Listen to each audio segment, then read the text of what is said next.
আল্লাহ রাব্বুল আলামিন বলেন দুনিয়ার মানুষ তোমাকে ফিরিয়ে দিতে পারে, কারণ দুনিয়ার মানুষের কাছে চাইলে তারা নারাজ হয়, আর আমি আল্লাহর কাছে না চাইলে আমি আল্লাহ নারাজ হই।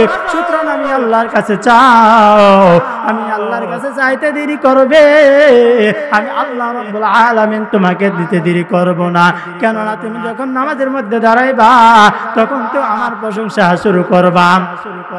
নামাজের মধ্যে যখন দাঁড়ায় বলবা আল্লাহু আকবার, আল্লাহ সবচেয়ে বড়, ফাতিহা শুরু করলা, আলহাম সমস্ত প্রশংসা লিল্লাহ, একমাত্র আল্লাহর জন্য, রব্বুল আলামিন, যিনি সমস্ত জগতের রব। তুমি যখন এই কথা বললা তখন আল্লাহ রাব্বুল আলামিন বলেন হামিদানি ওয়া আবিদি, আমার বান্দা আমার প্রশংসা করেছেন। তুমি যখন বলবা আর রহমানির রহিম, তুমি যখন আর রহমানির রহিম পড়বা তখন আল্লাহ রাব্বুল আলামিন বলেন, আল্লাহ রাব্বুল আলামিন বলেন আসনা বিদি, আমার বান্দা আমার শ্রেষ্ঠত্ব প্রকাশ করতেছেন। তুমি যখন আবার নামাজের মধ্যে দাঁড়ায় বলবা মালিক ইয়াউমিদ্দিন, তিনি বিচার দিনের মালিক, আল্লাহ রাব্বুল আলামিন জবাব দিয়া বলেন মাজ্জাদানি ওয়া আবিদি, আমার বান্দা আমার শ্রেষ্ঠত্ব প্রকাশ করতেছেন। তুমি যখন আবার এরপরে রাতে বলবা ইয়াকা নাবুদু, আমি আপনার ইবাদত করি, ওয়া ইয়াকা নাস্তাঈন, আমি আবার আপনার কাছে সাহায্য চাই, তখন আল্লাহ রাব্বুল আলামিন বলেন, আল্লাহ রাব্বুল আলামিন বলেন হাদা বাইনি ওয়া বাইনা আবিদি, বান্দা তুমি আমার ইবাদত করো আবার আমার কাছে সাহায্য চাও। তুমি কি সাহায্য চাও? এ বান্দা, দুনিয়াতে তোমার কি দরকার, কি তোমার প্রয়োজন, কি তোমার অভাব অনটন, তুমি আমি রবের কাছে বলো। এই মুহূর্তে তোমার আমার মধ্যে একান্ত বিষয়। বান্দা, তুমি যা কিছু চাইবা, তুমি চাইতে দেরি হবে, আমি আরশের মালিক আল্লাহ তোমাকে দেরি করব না। এই জন্য আল্লাহ রাব্বুল আলামিন বলেন দুই জিনিসের মাধ্যমে সাহায্য চাও, একটা হলো বিসবিরি ওয়াস সালাহ, তোমরা যখন নামাজের মধ্যে সাহায্য চাইবা, নামাজের মধ্যে যখন দাঁড়ায় যখন আমি রবের কাছে সাহায্য প্রার্থনা করো, আমি আল্লাহ তোমাকে সব কিছু দেই। আমাদের অবস্থা হলো আমরা যখন বিপদে পড়ে যাই তখন মসজিদে দৌড়াই না, আমরা যখন মুসিবতের মধ্যে পড়ে যাই মানুষের কাছে দৌড়াই, রবের কাছে দৌড়াই না। আমরা যখন মুসিবতের মধ্যে পড়ে যাই ভাইয়ের কাছে যাই, খালার কাছে যাই, বোনের কাছে যাই, আত্মীয় স্বজনের কাছে যাই।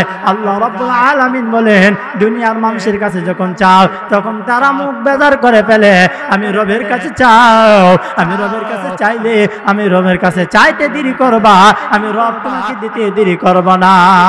আল্লাহ রাব্বুল আলামিন আমাকে এবং আপনাদের সবাইকে দুনিয়ার সমস্ত কাজকর্ম থেকে ফারেক করে জান্নাতি বাগানে জান্নাতি প্যান্ডেলের তলে আসার এবং বসার তৌফিক দান করেছেন, সেজন্য সকলে শুকরিয়া তান করে নিচ্ছি আলহামদুলিল্লাহ।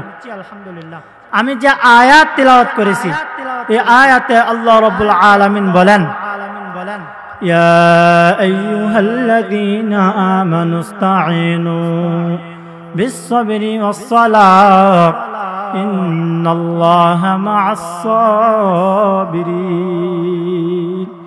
ইয়া আইয়ুহাল্লাযীনা আমানু, হে ঈমানদাররা, বিস-সাবরি ওয়াস-সালাহ, তোমরা আমার কাছে সাহায্য চাও দুই জিনিসের মাধ্যমে, একটা হচ্ছে নামাজ আর একটা হচ্ছে ধৈর্য। এবং আল্লাহ রাব্বুল আলামিন আয়াতের পরের অংশে বলেন ইন্নাল্লাহা মা'আস-সাবিরিন, যারা ধৈর্য ধারণ করে আমি আল্লাহ রাব্বুল আলামিন তাদের সঙ্গেই আছি। এখন সালাত এবং ধৈর্য, এখানে বিষয় দুইটা। সালাত নিয়ে কিছু সময় কথা বলার আশা রাখি, ওমা তাওফীক ইল্লা বিল্লাহ।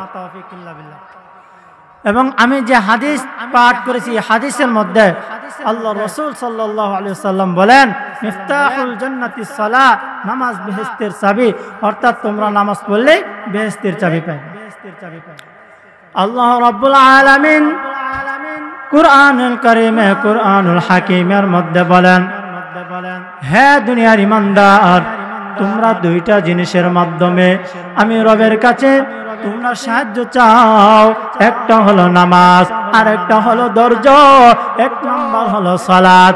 সুতরাং তোমরা দুনিয়ার মধ্যে যখন বিপদে পড়ো, দুনিয়ার মধ্যে যখন তোমাদের যা কিছু প্রয়োজন, যখন তোমরা বাবা অনটনে পড়ো, তখন তোমরা দুইটা জিনিসের মাধ্যমে সাহায্য চাও। এক নম্বর হলো নামাজ। দুনিয়ার মধ্যে যখন তুমি মুসিবতে পড়ে গেছো, নামাজের মধ্যে দাঁড়ায়া যাও। তোমার যখন টাকা পয়সার প্রয়োজন, নামাজের মধ্যে দাঁড়ায়া যাও। তোমার সন্তানকে বিদেশ পাঠাইবা, টাকার অনেক প্রয়োজন, বিপদ তোমাকে ছাড়ে না, তখন তুমি কি করবা? নামাজের মধ্যে দাঁড়ায়া যাও। তুমি যখন টাকা পয়সা চাও, তোমার ভাইয়ের কাছে চাইলো ফিরাইয়া দেয়, দুনিয়ার মানুষের কাছে চাইলো তারা ফিরাইয়া দেয়। আল্লাহ রাব্বুল আলামিন বলেন দুনিয়ার মানুষ তোমাকে ফিরাইয়া দিতে পারে, কারণ দুনিয়ার মানুষের কাছে চাইলে তারা নারাজ হয়, আর আমি আল্লাহর কাছে না চাইলে আমি আল্লাহ নারাজ হই। সুতরাং আমি আল্লাহর কাছে চাও, আমি আল্লাহর কাছে চাইতে দেরি করবে, আমি আল্লাহ রাব্বুল আলামিন তোমাকে দিতে দেরি করব না। কেননা তুমি যখন নামাজের মধ্যে দাঁড়াইবা, তখন তো আমার প্রশংসা শুরু করবা। নামাজের মধ্যে যখন দাঁড়ায় বলবা আল্লাহু আকবার, আল্লাহ সবচেয়ে বড়, ফাতিহা শুরু করলা, আলহাম সমস্ত প্রশংসা লিল্লাহ, একমাত্র আল্লাহর জন্য, রব্বিল আলামিন, যিনি সমস্ত জগতের রব। তুমি যখন এই কথা বললা, তখন আল্লাহ রাব্বুল আলামিন বলেন হামিদানি ওয়া আবিদি, আমার বান্দা আমার প্রশংসা করেছেন। তুমি যখন বলবা আর রহমানির রহিম, তুমি যখন আর রহমানির রহিম পড়বা, তখন আল্লাহ রাব্বুল আলামিন বলেন, আল্লাহ রাব্বুল আলামিন বলেন আসনা বিদি, আমার বান্দা আমার শ্রেষ্ঠত্ব প্রকাশ করতেছেন। তুমি যখন আবার নামাজের মধ্যে দাঁড়ায় বলবা মালিক ইয়াউমিদ্দিন, তিনি বিচার দিনের মালিক, আল্লাহ রাব্বুল আলামিন জবাব দিয়া বলেন মাজ্জাদানি ওয়া আবিদি, আমার বান্দা আমার শ্রেষ্ঠত্ব প্রকাশ করতেছেন। তুমি যখন আবার এরপরে রাতে বলবা ইয়াকা নাবুদু, আমি আপনার ইবাদত করি, ওয়া ইয়াকা নাস্তাঈন, আমি আবার আপনার কাছে সাহায্য চাই, তখন আল্লাহ রাব্বুল আলামিন বলেন, আল্লাহ রাব্বুল আলামিন বলেন হাদা বাইনি ওয়া বাইনা আবিদি, বান্দা তুমি আমার ইবাদত করো, আবার আমার কাছে সাহায্য চাও। তুমি কি সাহায্য চাও? এ বান্দা, দুনিয়াতে তোমার কি দরকার, কি তোমার প্রয়োজন, কি তোমার অভাব অনটন, তুমি আমি রবের কাছে বলো। এই মুহূর্তে তোমার আমার মধ্যে একান্ত বিষয়। বান্দা, তুমি যা কিছু চাইবা, তুমি চাইতে দেরি হবে, আমি আরশের মালিক আল্লাহ তোমাকে দেরি করব না। এই জন্য আল্লাহ রাব্বুল আলামিন বলেন দুই জিনিসের মাধ্যমে সাহায্য চাও, একটা হলো বিসবিরি ওয়াস সালাহ। তোমরা যখন নামাজের মধ্যে সাহায্য চাইবা, নামাজের মধ্যে যখন দাঁড়ায় যখন আমি রবের কাছে সাহায্য প্রার্থনা করো, আমি আল্লাহ তোমাকে সব কিছু দেই। আমাদের অবস্থা হলো আমরা যখন বিপদে পড়ে যাই, তখন মসজিদে দৌড়াই না, আমরা যখন মুসিবতের মধ্যে পড়ে যাই মানুষের কাছে দৌড়াই, রবের কাছে দৌড়াই না। আমরা যখন মুসিবতের মধ্যে পড়ে যাই, ভাইয়ের কাছে যাই, খালার কাছে যাই, বোনের কাছে যাই, আত্মীয় স্বজনের কাছে যাই। আল্লাহ রাব্বুল আলামিন বলেন দুনিয়ার মানুষের কাছে যখন চাও, তখন তারা মুখ বেজার করে ফেলে। আমি রবের কাছে চাও, আমি রবের কাছে চাইলে আমি রবের কাছে চাইতে দেরি করবা, আমি রব তোমাকে দিতে দেরি করব না। আল্লাহ রাব্বুল আলামিন বলেন ইন্নামা ইয়াফাস সাবিরুনা আজরুহুম বিগাইরি হিসাব, এবং দুনিয়ার মধ্যে যারা ধৈর্য ধারণ করে আমি আল্লাহ তারা বিগাইরি হিসাব, বিনা হিসাবে দান করি। বান্দারে, দুনিয়ার মধ্যে আমি আল্লাহ তোমার বিপদের মধ্যে পালাই। কেন পালাই জানো নি? তোমার ঈমানের পরীক্ষা নেওয়ার জন্য। বান্দা, তুমি অধৈর্য হইবা না, কারণ দুনিয়ার মধ্যে সকল নবী রাসূলের আমি আল্লাহ পরীক্ষা নিয়েছি। আমি আল্লাহ মুসা নবীর পরীক্ষা নিয়েছি, ঈসা নবীর পরীক্ষা নিয়েছি, ইব্রাহিম নবীর পরীক্ষা নিয়েছি, সকল নবীদের পরীক্ষা নিয়েছি। কারণ যাদের পরীক্ষা যত বেশি, তাদের মাকাম তত উঁচু। সুতরাং বান্দারে, আমি আল্লাহ রাব্বুল আলামিন বললাম তোমরা যখন সাহায্য চাইবা দুইটা জিনিসের মাধ্যমে, এক নাম্বার হলো সালাত, দুই নাম্বার হলো ধৈর্য। তোমরা যখন সালাতের মধ্যে সাহায্য চাও আর ধৈর্যের মাধ্যমে চাও, তখন আমি আল্লাহ রাব্বুল আলামিন দুনিয়ার সব আশা আকাঙ্ক্ষা আমি আল্লাহ পূরণ করিয়া দেয়। শুধু তাই না, সালাতের মধ্যে আমরা যখন দাঁড়াই তখন হাদিসে কুদসির মধ্যে বলেন, বান্দা যখন নামাজের মধ্যে দাঁড়ায় তখন জান্নাতের দরওয়াজাগুলো খুলে যায়। বান্দা যখন রুকুর মধ্যে যায় জান্নাতি হুরপুরীরা বান্দার চেহারার দিকে তাকায়া থাকে।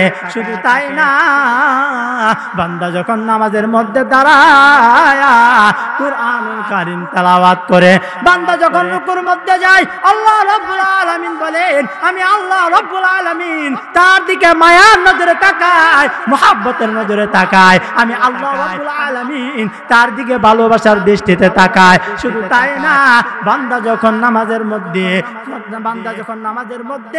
সিজদার মধ্যে গিয়া সুবহানা রাব্বিয়াল আ'লা বলে, তখন ফেরেশতারা ধুয়ে মুছে তার গুনাহ পরিষ্কার করে দেয়। বান্দা যখন আত্তাহিয়াতু পড়ে তখন সবরকারীদের প্রতিদান লাভ করে। বান্দা যখন দুরূদে ইব্রাহিম পড়ে তখন তার উপর রহমত নাজিল হয়। বান্দা যখন ডান দিকে সালাম ফিরায়, বান্দা যখন বাম দিকে সালাম ফিরায়, সাথে সাথে দুনিয়ার সব ধরনের গুনাহ থেকে আল্লাহ তাকে মাসুম বানায়া দেয়। শুধু তাই না, আমরা যখন ধৈর্য ধারণ করব, ধৈর্য ধারণের মধ্যে আল্লাহ রাব্বুল আলামিন ধৈর্যের কথা কোরআনের একাধিক জায়গায় বলেন, ওয়াল আসরি ইন্নাল ইনসানা লাফি খুসর ইল্লাল্লাযীনা আমানু ওয়া আমিলুস সালিহাত ওয়া তাওয়াসাউ বিল হাক্কি ওয়া তাওয়াসাউ বিস সাবর। তোমরা চার জিনিসের মাধ্যমে আল্লাহ রাব্বুল আলামিন